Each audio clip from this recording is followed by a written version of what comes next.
Alright lads, as an example. Today we're going through the most recent pitch notes that gave a much more detailed insight into what is actually coming to FIFA 23. So I decided to give you the 5 best things coming to FIFA 23 so far. Let's start off with machine learning jockey system. This is what seems to be the start of a new form of manual defending.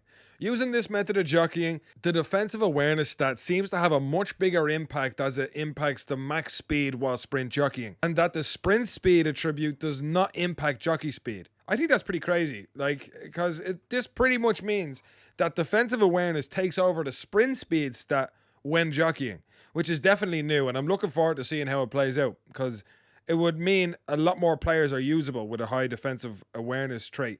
With a high acceleration. I'm trying to think of someone specific, but I'm sure there's defenders out there with very high acceleration and lesser sprint speed with very high defensive awareness.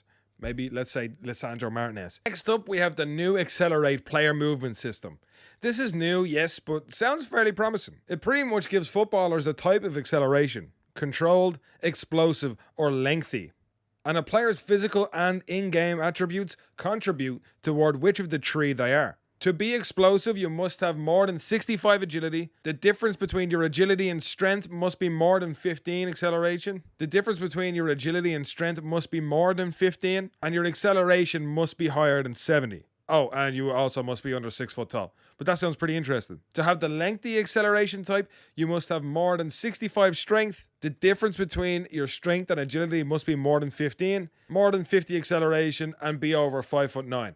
It sounds like a lengthy list, but like for instance, lengthy would be Van Dijk and explosive would be Vinicius. And lastly, a controlled acceleration type basically means that the player in mind doesn't meet the requirements for the other two acceleration types.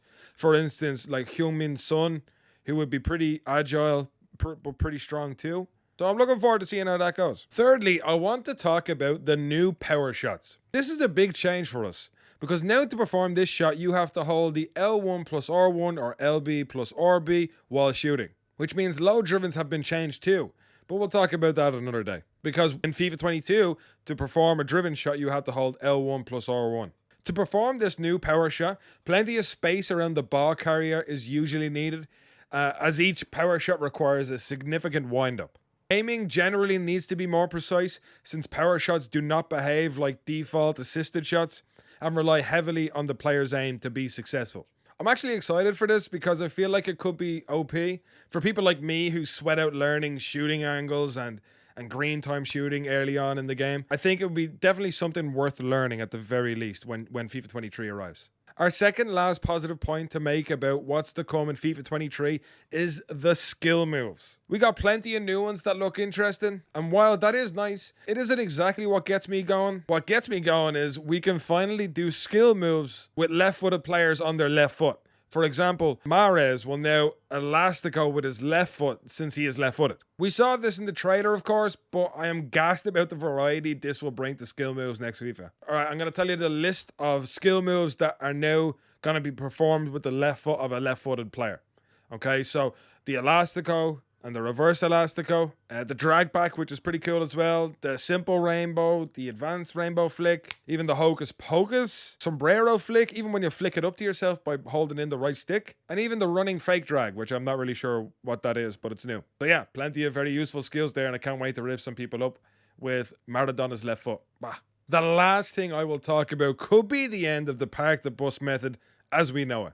This is listed as goalkeeper line of sight. So pretty much goalkeepers can be slower to react if their vision is blocked by players. So imagine you're playing against Timmy with 9 men in the box defending against you, okay? And if he never presses out to me with the ball and he's just staying in the line of sight of his goalkeeper, it impacts his goalkeeper's ability to get across and make a save if I decide to shoot. The two stats on goalkeepers impacted by not seeing the ball when it's being shot are reflexes and reactions, which, by the way, reactions do mean a big deal in foot in general. So if let's say a team of the season card 68 rated gone up to a 90 rated, his reaction stat never changes. It will stay around the 68 mark.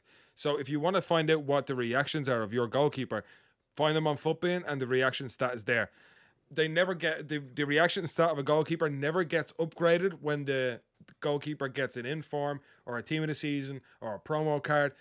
the reaction stat always stays the same, while the reflex stat could go up. So it sounds like we could really be seeing some more aggressive defending in FIFA 23. Thank God. Okay, that's it from me today. All right, another nice video coming tomorrow based on FIFA esports. So if you want to catch that, make sure to subscribe. I don't know what I'm doing with my hands. Okay, until then, peace.